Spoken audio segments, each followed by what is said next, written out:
Factors affecting resistance of the conductor में ना, इसमें सबसे पहला जो आपके पास फैक्टर आ जाता है, हम इसको देखते हैं, लेंथ ऑफ द कंडक्टर। अब रेजिस्टेंस क्या होती थी, हमने कहा था कि ये रेजिस्टेंस होती है कोई अपोजिशन किसी भी चार्जेस को जब वो किसी भी कंडक्टर्स के क्रॉस या किसी भी वायर के क्रॉस फ्लो करता है, तो उसको हमने कहा था ये क्या है, रेजिस्टेंस कहा जाता है। अब हमने देखना है कि रेजिस्टेंस जो है वो किन फैक्टर्स के ऊपर डिपेंड करती है, मतलब कि उन फैक्टर्स को हम चेंज कर लें तो रेजिस्टेंस क्या चेंज होती है कि नहीं। तो पहला फैक्टर आता है कि length of the conductor. So length of the conductor में क्या है कि आप सपोज कर लें कि यहाँ पे मेरे पास दो कंडक्टिंग वायर हम ले लेते हैं, लेट्स यहाँ पे, और इस कंडक्टर्स वायर को हम एक की लेंथ को थोड़ा बढ़ा देते हैं और दूसरी लेंथ को थोड़ा सा कम कर देते हैं। जैसे फर्स्ट पोर्शन में अगर आप देखेंगे तो फर्स्ट पोर्शन में हमारे पास जो लेंथ ऑफ द कंडक्टर है वो आपके पास कम है, यानी ये हमारे पास लेंथ ऑफ द कंडक्टर हो गया, फर्स्ट कंडक्टर आपके पास आ गया। और ये सेकंड आपका कंडक्टर है जिसकी लेंथ आपकी स्मॉल एल या कैपिटल एल कह दीजिएगा। सपोज कर लें कि यहाँ पे लेंथ की वैल्यू आपके पास, लेट्स से हम कहते हैं कि 1 सेंटीमीटर है, और यहाँ पे लेंथ ऑफ द कंडक्टर आपके पास कितना है, सपोज कर लें कि 2 सेंटीमीटर है। ठीक है। अच्छा, यहाँ पे क्या है, तो अगर मैं ये बात करूँ कि एक इलेक्ट्रॉन है वो आपका इंटर हो रहा है इस कंडक्टर में यहाँ पे, और सपोज कर लें कि 1 सेंटीमीटर के अक्रॉस जो मेरे पास कंडक्टर आ रहे हैं यहाँ पे, तो वो 4 इलेक्ट्रॉन, लेट से मैं कहता हूँ कि यहाँ पे आपके पास पहुँच रहे हैं। ठीक है। अब एक जब लेंथ बढ़ा लिए, ज़ाहिर बात है इलेक्ट्रॉन्स की अवेलेबिलिटी भी यहाँ पे ज़्यादा हो जाएगी। तो जब इलेक्ट्रॉन्स की अवेलेबिलिटी ज़्यादा हो जाए और इलेक्ट्रॉन एक यहाँ पे इंटर हो रहा है इस एंड से, इस कंडक्टर के एंड से इंटर हो रहा है, तो आपको पता है कि यहाँ पे जो इलेक्ट्रॉन्स सामने से 4 इलेक्ट्रॉन्स आ रहे हैं उनकी अपोजिशन को फेस करेगा। यानी इस कंडक्टर में ये 4 इलेक्ट्रॉन इसको अपोज करेंगे, इनके अपोजिशन को फेस करना पड़ेगा। और यहाँ पे अगर आप देखेंगे तो यहाँ पे पहले के मुकाबले में डबल हो गया इलेक्ट्रॉन, यहाँ पे 8 इलेक्ट्रॉन इसको अपोज करेंगे, इसकी अपोजिशन को फेस करेंगे। तो जरी बात है, जो सेकंड कंडक्टर है अगर उसने इस एंड से लेके सेकंड एंड तक पहुंचना है तो ज़्यादा टाइम लेगा दूसरे एंड तक पहुंचने के लिए। क्यों? क्योंकि उसको आगे से अपोजिशन भी ज़्यादा मिल रही है। तो मैं कह सकता हूँ कि यहाँ पे जो रेजिस्टेंस है इसका लेंथ के साथ डायरेक्टली प्रोपोर्शनल है। इसको आप नाम दे दें, लेट दिस इक्वेशन नंबर 1 कह दीजिएगा। जो सेकंड फैक्टर आ जाता है वो आपके पास क्या है, cross sectional area of the conductor. Cross sectional area of the conductor. ठीक है। अब एरिया के ऊपर किस तरह की इसकी डिपेंडेंस है इसको हमने यहाँ पे देखना है। तो उसी तरह से सपोज कीजिएगा कि मेरे पास एक कंडक्टिंग वायर है, लेट्स से हमारे पास ये कंडक्टिंग वायर है और इसका जो क्रॉस सेक्शनल एरिया है यहाँ पे वो हमारे पास और है। मैं लेंथ को नहीं छेड़ रहा, जस्ट आपके पास एरिया को छेड़ रहा हूँ। ये देखिए, सपोज करें कि फर्स्ट कंडक्टिंग वायर आपने जो किया हुआ है वो आपका ये मौजूद है, this is the length of the conductor. और इस तरह से सेकंड वाले की लेंथ ये बन जाएगी, इसका जो एरिया है वो ये बनेगा। अब यहाँ पे क्या है, होता ये है बेसिकली कि जब उसी तरह से बात करें कि इलेक्ट्रॉन्स की अवेलेबिलिटी यहाँ पे भी मौजूद है और इलेक्ट्रॉन्स की अवेलेबिलिटी यहाँ पे भी मौजूद है। एक इलेक्ट्रॉन यहाँ पे इंटर हो रहा है और एक इलेक्ट्रॉन इस क्रॉस सेक्शनल एरिया में भी इंटर हो रहा है। अब अगर मैं इनमें देखूं कि भाई किस इलेक्ट्रॉन्स को ज़्यादा आपकी मिलेगी अपोजिशन मिलेगी, किस में कम अपोजिशन मिलेगी, तो इसका मतलब ये हुआ कि जब हम क्रॉस सेक्शनल एरिया इंक्रीज कर रहे हैं तो सारी बात है हमारे पास जो इलेक्ट्रॉन्स यहाँ से इंटर होगा उसके लिए अवेलेबिलिटी ज़्यादा हो जाएगी स्पेस की, तो वो आराम से इस तरह जा सकता है, अपोजिशन उसको कम मिल रही होगी। तो मैं इसको लिख सकता हूँ कुछ इस तरह से कि इस कंडक्टिंग वायर में जब वो पास करता है तो फिर यहाँ पे क्या होता है, यहाँ पे रेजिस्टेंस इसकी क्या होती है, कम। ठीक है। जो आपकी सॉरी यहाँ पे रेजिस्टेंस आपकी होती है ज़्यादा। क्यों ज़्यादा होती है? बिकॉज क्रॉस सेक्शनल एरिया क्या है, कम है। यहाँ पे क्रॉस सेक्शनल एरिया बढ़ गया, स्पेस बढ़ गई उसको पास होने के लिए, तो रेजिस्टेंस आपकी क्या कर जाएगी, डिक्रीज कर जाती है। ठीक, तो इसका मतलब क्या हुआ कि मैं ये बात लिख सकता हूँ कि जो रेजिस्टेंस है इसका इन्वर्सली प्रोपोर्शनल हो गया किसके साथ, एरिया के साथ। यानी एरिया के बढ़ाने से आपकी जो रेजिस्टेंस है वो क्या कर रही है, डिक्रीज कर रही है। तो इसका मतलब है जब डिक्रीज कर रही है तो इन्वर्सली प्रोपोर्शनल हो गया, तो ये बात मैं लिख सकता हूँ कि आर इज प्रोपोर्शनल टू क्या बन जाएगा, 1/a बन जाएगा। ठीक है, इसको आप नाम दे दें, let's say this is the 2 नाम दे दीजिएगा। मैं इसको कुछ इस तरह से लिख सकता हूँ कि कंबाइनिंग 1 एंड 2, जब दोनों को मैं कंबाइन करता हूँ तो फिर क्या होता है, मैं इसको लिख सकता हूँ आर प्रोपोर्शनल टू 1/a बन जाएगा। और साथ में चूंकि नॉमिनेटर में आपका स्मॉल एल कैपिटल एल लिखा हुआ है, तो इस 1 की जगह पे मैं रिप्लेस कर सकता हूँ कि इसकी जगह मैं क्या लिखूंगा, L/a लिख सकता हूँ। आप प्रोपोर्शनैलिटी साइन हटाऊंगा तो क्या लगाऊंगा, इक्वालिटी का साइन और कांस्टेंट लगाऊंगा, तो मैं ये बात लिख सकता हूँ कुछ इस तरह से कि R इज इक्वल्स टू, यहाँ पे कांस्टेंट आ जाता है रो, L/a। सो ये हमारे पास रेजिस्टेंस का फार्मूला आ गया कि जिन फैक्टर्स के ऊपर ये डिपेंड कर रहा था उसकी हमारे पास ये एक फार्मूलेशन बन गई, मैथमेटिकल फार्मूला यहाँ पे हो गया। यानी इस इक्वेशन में जो मैंने यूज़ किया हुआ है सिंबल, जो आपने लिखा हुआ है कि कांस्टेंट है प्रोपोर्शनैलिटी का, उसको हम क्या कहते हैं। पहली बात, हम इसके लिए ये लिख सकते हैं कि ये एक प्रोपोर्शनैलिटी कांस्टेंट है। सेकंड, मैं बात इस तरह से भी लिख सकता हूँ कि प्रोपोर्शनैलिटी कांस्टेंट के साथ साथ इसका नाम क्या है, इसको हम कहते हैं this is called the specific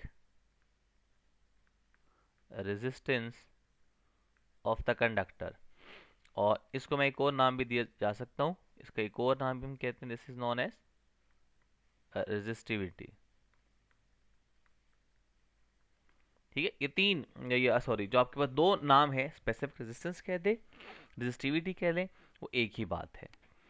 अब हमारे पास जो रेजिस्टिविटी आई है, क्योंकि ये नया हमारे पास इसका नाम आ गया है, इसमें टॉपिक के अंदर एक न्यू वेरिएबल आ गया है, तो इसको हम देखते हैं कि ये हमारे पास की यूनिट क्या बनती है और इसकी डिपेंडेंस किन किन फैक्टर्स के ऊपर है। अब देखिए, आपने इसको लिखा हुआ था resistivity, what is mean by the resistivity. अच्छा, अब यहाँ पे क्या है, एस हमारे पास क्या था, rho R is equals to rho L divided by A था, तो मैं लिख सकता हूँ कि रो इज इक्वल्स टू क्या लिखा हुआ था, R A divided by L. सबसे पहले तो आप इसी फार्मूले से यूनिट बना लें ऑफ द रेजिस्टिविटी या स्पेसिफिक रेजिस्टेंस की। तो रेजिस्टेंस की यूनिट क्या होती है, ओहम, एरिया की होती है मीटर स्क्वायर, लेंथ की होती है मीटर। तो ये से कैंसिल हो जाएगा, ये बनेगा क्या, ओहम मीटर, आपके पास यूनिट बन जाएगी किसकी, रेजिस्टिविटी की यूनिट बन जाएगी। So unit of the resistivity is ohm metre बन जाएगा। ठीक है, अच्छा, अब इसकी जो डिपेंडेंस है उससे रेलेवेंट अगर मैं एक क्वेश्चन आपको करवा देता हूँ कि किस तरह से ये इससे रेलेवेंट क्वेश्चन पूछा जाता है, तो याद रखिए। फॉर एग्जांपल, मैं एक एमसीक्यू की फॉर्म में चीज समझाता हूँ आपको। मैं कहता हूँ कि if the temperature of the conductor increases, then the resistivity will be increases, decreases, remains same, delta option is all of these। तो याद रखें कि रेजिस्टिविटी टेम्परेचर की इंक्रीज करने से इंक्रीज होती है। इसी का ना शॉर्ट क्वेश्चन बनता है, तो मैं यहाँ पे लिखता हूँ resistivity is directly proportional to the temperature। आप जब टेम्परेचर इंक्रीज करते हैं तो रेजिस्टिविटी इंक्रीज होती है। भला कैसे? जब आप, हाँ एक और चीज़ भी, रेजिस्टेंस का टेम्परेचर के साथ भी डायरेक्ट रिलेशन होता है। अगर मैं सपोज कर लेता हूँ कि मैं टेम्परेचर इंक्रीज कर रहा हूँ, अगर शॉर्ट क्वेश्चन में ये बात लिखनी हुई तो कैसे लिखेंगे? If temperature of the conductor is increase, then आपके रेट ऑफ कोलिजन, जो एक इलेक्ट्रॉन दूसरे इलेक्ट्रॉन से कोलाइड करता है, उसके चांसेस भी आपके पास क्या कर जाते हैं? इंक्रीज कर जाते हैं। तो जब कोलिजन के चांसेस बढ़ गए तो रेजिस्टेंस बढ़ गई, जब रेजिस्टेंस बढ़ गई तो अपोजिशन बढ़ गई, and so the resistivity will also increases. यहां से मैं एक और क्वेश्चन आपको करवाता हूं। एक एमसीक्यू अगर आपसे पूछ लिया जाए कि if the length of the conductor is increased, then the resistance will be, आपको ऑप्शन देता है इंक्रीज, डिक्रीज, सेम और delta option is all of this. क्या आंसर होगा?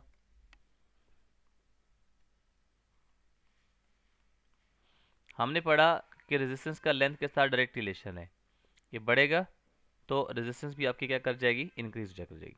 ये बात समझ आ गई? लेंथ के बढ़ाने से हमारे पास जो रेजिस्टेंस है वो क्या हो जाती है? बढ़ जाती है। आप रेजिस्टेंस लेंथ को डबल करेंगे तो रेजिस्टेंस क्या हो जाएगी? डबल हो जाएगी। ठीक हो गया? यहीं से ना एक और क्वेश्चन मैं करवाता हूं आपको। If length is doubled, length को मैंने डबल कर लिया, एंड एरिया इज हाफ्ड, उसको मैंने हाफ कर लिया, then the resistance of the conductor will be, option आपको दे जाते हैं 4 टाइम इंक्रीज, 4 टाइम आपसे कहा जाता है डिक्रीज, 4 टाइम डिक्रीज, इसके बाद 2 time increase, and delta option is none of this. तो इसका सोल्यूशन क्या बनेगा? इसका सोल्यूशन जब हम लिखेंगे, हमें पता है कि रेजिस्टेंस का फार्मूला होता है रो एल डिवाइडेड बाय ए। अगर मैं आर प्राइम लिखता हूं तो बनेगा रो एल प्राइम और ए प्राइम। अब जो कंडीशन है वो आपके इसके अंदर पुट कर दीजिएगा वैल्यूज को, तो फिर हम देखते हैं कि इसके ऊपर अफेक्ट क्या आता है। सो आर प्राइम हम फाइंड आउट करने जा रहे हैं after the affect. Rho is the resistivity, length को उसने क्या किया है? डबल किया है, तो एल प्राइम की जगह पे मैं 12 पुट कर देता हूँ। एरिया को उसने क्या किया है? हाफ, तो ए बाई 2 कर देता हूँ। अब ये 2 नॉमिनेटर में चला जाएगा, so R prime is equals to बनेगा 4 rho L divided by A. अब ये रो एल और ए जो लिखा हुआ है सारा, ये किसके बराबर है? ये लिखा हुआ है आपका रेजिस्टेंस आर के बराबर। So R prime is equals to 4 times of the R. ये बात मैं लिख ली। It means length of the conductor को इंक्रीज करूंगा, एरिया को मैं हाफ करूंगा, तो फिर जो आर रेजिस्टेंस है it will increases by the 4 time. So alpha option is correct हो जाएगी। इसी से रेलेवेंट 2 बातें मजीद सीखनी है आपने, वो क्या है वो भी सीख लें आप। हाँ, इसी से रेलेवेंट एक क्वेश्चन और पूछा जाता है, बड़ा इंपॉर्टेंट क्वेश्चन है और बच्चा काफ़ी कंफ्यूज होता है इसके अंदर। तो देखें, अगर वो क्वेश्चन आ जाए कुछ इस तरह से, एमसीक्यू आ गया, if length is doubled and area is halved, then the resistivity will be, option आपको दिए जाते हैं 4 टाइम इंक्रीज, 4 टाइम डिक्रीज, उसके बाद 2 time increase and delta option is none of this. अब ज़रा देखें, as R is equal to था rho L divided by A, इसमें आर का लेंथ के साथ डायरेक्ट रिलेशन है और ए के साथ इन्वर्स रिलेशन है, लेकिन जब मैं रेजिस्टिविटी का फॉर्मूला बनाता हूँ क्या बनेगा, R A divided by L.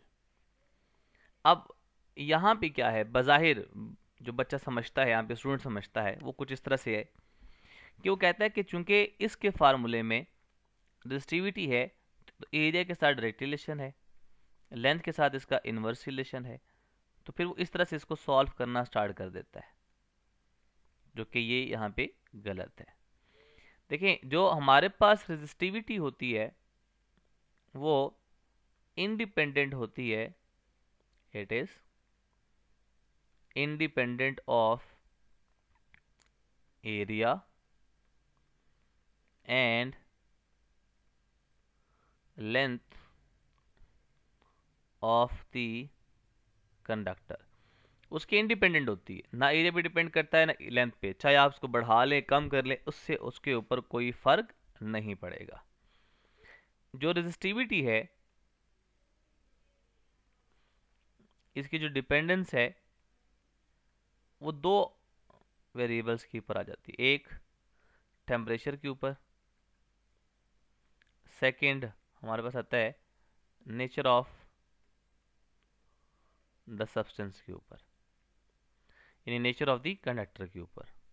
देखें, टेम्परेचर बढ़ाएंगे वो तो बता दिया, नेचर से क्या मुराद है, एक कॉपर की वायर है और एक आपके एल्यूमिनियम की वायर है, तो नेचर डिफरेंट हो गए, तो इसका मतलब क्या हुआ कि दोनों की रेजिस्टिविटी डिफरेंट होगी। लेकिन आप कहते हैं कि एक कॉपर की वायर है जिसकी लेंथ 2 मीटर है, दूसरी भी कॉपर की वायर है जिसकी लेंथ 1 मीटर है, तो रेजिस्टिविटी सेम रहेगी, इससे उसके ऊपर कोई फर्क नहीं पड़ता। ठीक, कुछ चीज़ें हैं जो मैं आपको यहाँ पे करवा देता हूँ, या समझिएगा इसको ज़रा। एक होता है हमारे पास, मैं नेक्स्ट पेज पे आपको करवा देता हूँ, यहाँ पे एक रिलेशन चले मैं यहाँ करवा देता हूँ, उसके बाद फिर हमारे पास कुछ इसके मज़ीद रिलेशंस बन जाते हैं, वो मैं आपको नेक्स्ट पेज पे करवा देता हूँ। इसमें होता क्या है, जैसे मैं शॉर्ट क्वेश्चन आपको बताया कि रेजिस्टिविटी होती है हमारे पास, रेजिस्टेंस होती है, अच्छा उस केस में बस, लेकिन तीन हमारे पास ये वेरिएबल यूज़ होते हैं। नंबर 1 मैं पहला यहाँ पे लिखता हूँ, अच्छा इसको इस तरह कर लें। नंबर 1 पहला हमारे पास होता है, हमने लिखा रेजिस्टेंस, पहला है, एक हमारा टर्म यूज होती है इसको हम कहते हैं रेजिस्टेंस, दूसरी हमारे हमने लिखी क्या, रेजिस्टिविटी, थर्ड हमारे पास होता है कंडक्टेंस, और फोर्थ हमारे पास टर्म यूज की जाती है conductivity.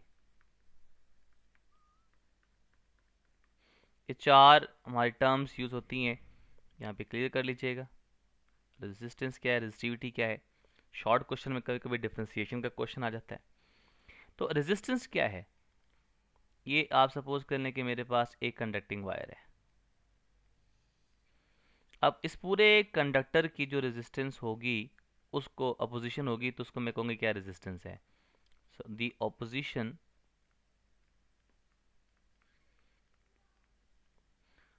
To the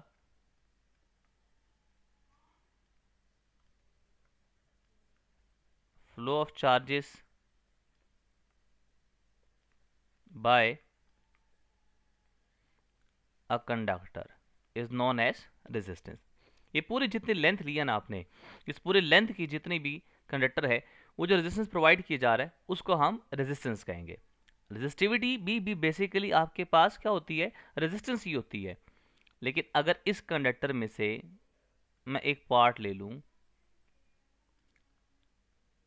1 metre cube का, तो 1 metre cube of the conductor जो आपके पोजीशन प्रोवाइड किया जा रहा है उसको हम रेजिस्टिविटी कहते हैं।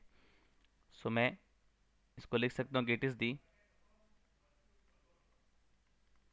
opposition of 1 metre cube of a conductor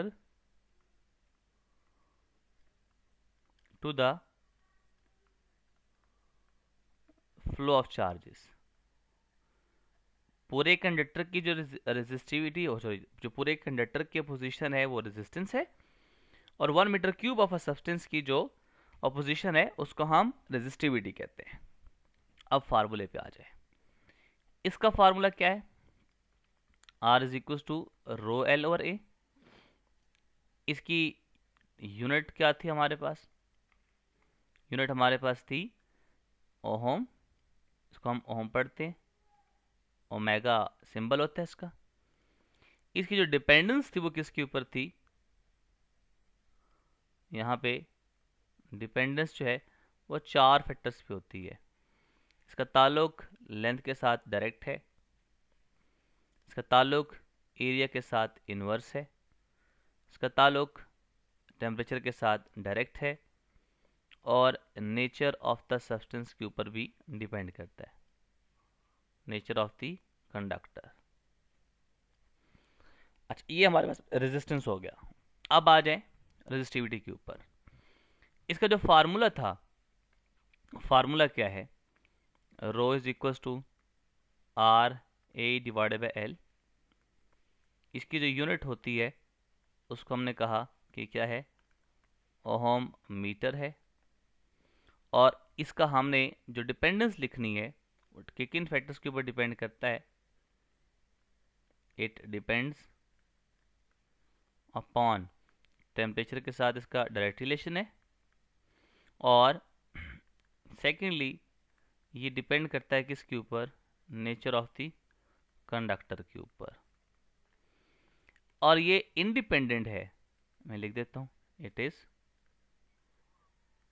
independent of length, area etcetera, जैसे हमने क्वेश्चन में यहाँ पे बात की।